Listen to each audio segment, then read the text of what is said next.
Hello everyone, welcome to my channel in study for you, जो कि 12th class का chapter है second book का। तो चलिए इसके वन बाय वन कॉन्सेप्ट को क्लियर करते हैं और इसको समझते हैं। सबसे फर्स्ट ऑफ ऑल अगर मैं आपसे बात करूं कि जो कोऑर्डिनेशन कंपाउंड है वो एक्चुअली होता क्या है, देखो सबसे पहले आपका होता है atom. Atom is the smallest particle which can not be split. Number of atom combine होते हैं, क्या बनाते हैं? मॉलिक्यूल बनाते हैं। नंबर ऑफ मॉलिक्यूल कंबाइन होते हैं, क्या बनाते हैं? कंपाउंड बनाते हैं। और नंबर ऑफ कंपाउंड कंबाइन होते हैं और क्या बनाते हैं? कॉम्प्लेक्स बनाते हैं। और उसी कॉम्प्लेक्स की हमें यहाँ पे बात करनी है। अब जो कॉम्प्लेक्स है यानी कोऑर्डिनेशन कंपाउंड और कॉम्प्लेक्स एक्चुअल में होते क्या है? ऐसे कंपाउंड जिसमें एक बीच में तो हो कि सेंट्रल मेटल एटम हो और साइड साइड में बहुत सारी चीज़ें अटैच हो, जिसे हम कहते हैं लिगेंड। ठीक है। और वो लिगेंड क्या होते हैं? वो आयंस वाले, आयंस चार्ज के मॉलिक्यूल होते हैं, है ना, आयंस वाले जिनके पास चार्जेस होते हैं। ठीक है। These are the compound containing a central atom or ion bounded to a number of charged ion or neutral molecule। देखो यहाँ पे बोलने की कोशिश कर रहा है कि जो सेंट्रल मेटल एटम होता है उसके साथ, सेंट्रल मेटल एटम हो या फिर आयन हो, वो बाउंड अप होते हैं दूसरे चार्ज्ड आयन के साथ, फिर चाहे वो चार्ज्ड हो चाहे फिर वो न्यूट्रल हो, जिनको हम कहते हैं लिगेंड्स। यानी कि कोऑर्डिनेशन कंपाउंड के अंदर दो चीज़ें कॉमन होती हैं। क्या?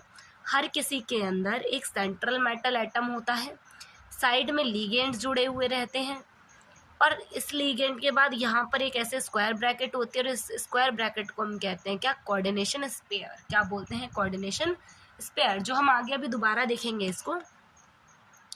बाकी नेक्स्ट आओ, यहाँ पे हमने बात की थी कि ये आयंस वाले होते हैं। आयंस का मतलब टू टाइप्स के ही आयन हमारे पास होते हैं, या तो कैटायन होगा या तो अनायन होगा, राइट। कैटायनिक कॉम्प्लेक्स क्या होते हैं कि जब नेट पॉजिटिव चार्ज उसके ऊपर देखने को मिले। फॉर एग्जांपल ये देखो यहाँ पे कोबाल्ट या अमोनिया, देन इसके ऊपर 3 पॉजिटिव चार्ज, या अमोनियम वैसे इसको बोलते हैं, जब ये किसी के साथ जुड़ा रहता है तो अमोनियम पढ़ते हैं इसको। नेक्स्ट है निकल, अमोनियम का होल 6 है, देन 2 पॉजिटिव। जब पॉजिटिव आयन दिख रहे हैं तो क्या है? ये नेट पॉजिटिव चार्ज वाले होंगे, उसको बोलेंगे कैटायनिक कॉम्प्लेक्स। और जिसके पास नेगेटिव चार्ज होगा उसे बोलेंगे अनायनिक कॉम्प्लेक्स। और जिसके ऊपर कोई चार्ज ना दिखे, ना तो पॉजिटिव ना तो नेगेटिव, उसको हम क्या बोलेंगे? न्यूट्रल कॉम्प्लेक्स बोलेंगे। नेक्स्ट बात कर लेते हैं लिगेंड्स के। लिगेंड्स अभी थोड़ी देर पहले मैंने आपको बताया था कि सेंट्रल मेटल आयन के साथ लिगेंड्स जुड़े हुए रहते हैं। अब वो लिगेंड क्या होते हैं आखिर में? द मॉलिक्यूल और आयन, जो मॉलिक्यूल आयन अटैच होते हैं सेंट्रल मेटल एटम के साथ या फिर आयन के साथ, यानी सेंट्रल मेटल एटम हो सकता है या सेंट्रल मेटल आयन हो सकता है, उसके साथ जो भी अदर मॉलिक्यूल या आयंस अटैच होंगे उसको ही हम क्या बोलते हैं? लिगेंड्स बोलते हैं। अब यहाँ पे ध्यान से समझो, ये जो CO था यहाँ पे सेंट्रल मेटल एटम या आयन है, और बाकी जो NH3 है वो यहाँ पर कौन है? लिगेंड्स है। और बाकी जो अदर साइड में होते हैं वो चार्जेस होते हैं, जैसे पॉजिटिव और नेगेटिव जो शो करते हैं। ठीक है। अच्छा, तो ये एग्जांपल देखो, निकल है और यहाँ पे अमोनियम है, तो जो अमोनियम है वही क्या है? यहाँ पे लिगेंड्स है। नेक्स्ट है कितने टाइप के लिगेंड्स होते हैं? तो यहाँ पर बेसिकली 3 टाइप्स ऑफ लिगेंड होते हैं। फर्स्ट है यूनिडेंडेंट, सेकेंड है बाईडेंडेंट और थर्ड है पॉलीडेंडेंट लिगेंड। अच्छा, यूनि का मतलब होता है यहाँ पर 2। यूनि का मतलब क्या? यूनि का मतलब होता है यहाँ पर एक। यूनि का मतलब क्या होगा? एक। बाई का मतलब होगा 2 और पॉली का मतलब होगा मैनी, यानी बहुत सारे, मोर देन 2।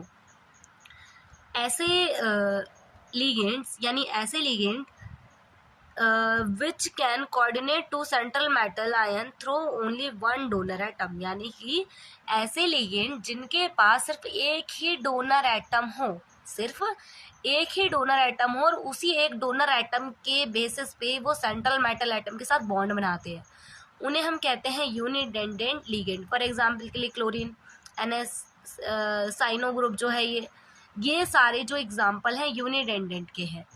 इसके बाद अगर हम बात करें बाईडेंडेंट, बाईडेंडेंट लिगेंड वो लिगेंड होते हैं जिनके पास 2 डोनर एटम होते हैं और उन्हीं के थ्रू वो सेंट्रल मेटल एटम या आयन के साथ बाउंड अप हो पाते हैं। फॉर एग्जांपल के लिए ये है इसका। अगला है पॉलीडेंडेंट, पॉली मतलब मोर देन 2। ऐसे लिगेंड्स जिनके पास 2 से ज़्यादा डोनर एटम होते हैं और वो फिर क्या बनाते हैं? कोऑर्डिनेशन बॉन्ड बनाते हैं, उसको क्या बोलते हैं? हम पॉलीडेंडेंट लिगेंड बोलते हैं। इसका एग्जांपल है EDTA, और यहाँ पर दे रखा है हेक्साडेंडेंट, इसी का ही एग्जांपल है। EDTA क्या होता है यहाँ पर, इथाइल डायमाइन टेट्रा अमाइन, ये इसका एग्जाम्पल है, मतलब ये इसका वो है, क्या कहते हैं, एग्जाम्पल। आगे चलो, चिलेट और चिलेटिंग लिगेंड क्या होते हैं। चिलेट क्या होते हैं, जब बाइडेंडेंट और पॉलीडेंडेंट लिगेंड, अच्छा ऊपर ही मैंने आपको बताया बाइडेंडेंट और पॉलीडेंडेंट क्या होता है, आई होप आपको क्लियर हो गया होगा।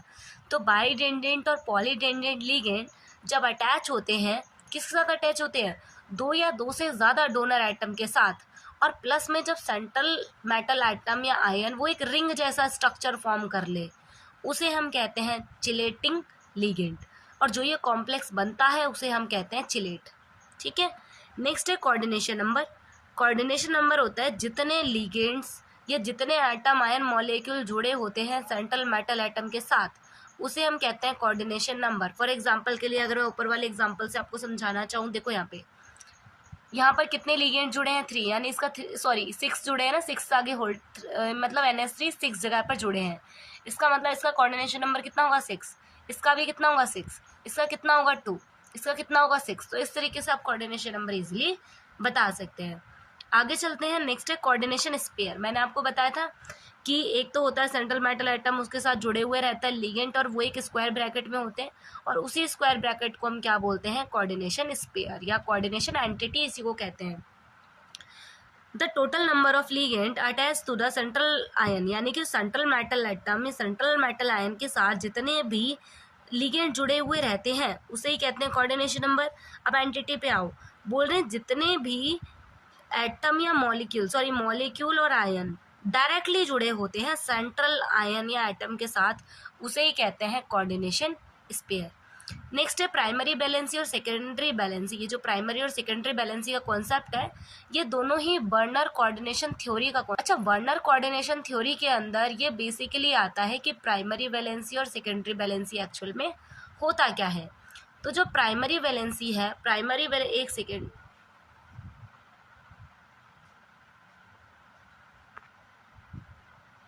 हाँ जी, तो जो प्राइमरी वैलेंसी है वो क्या होती है, ये एक आयनाइजेबल होती है, ये आयनाइजेबल होती है, और प्लस में ये करस्पॉन्ड करती है, it correspond to oxidation state.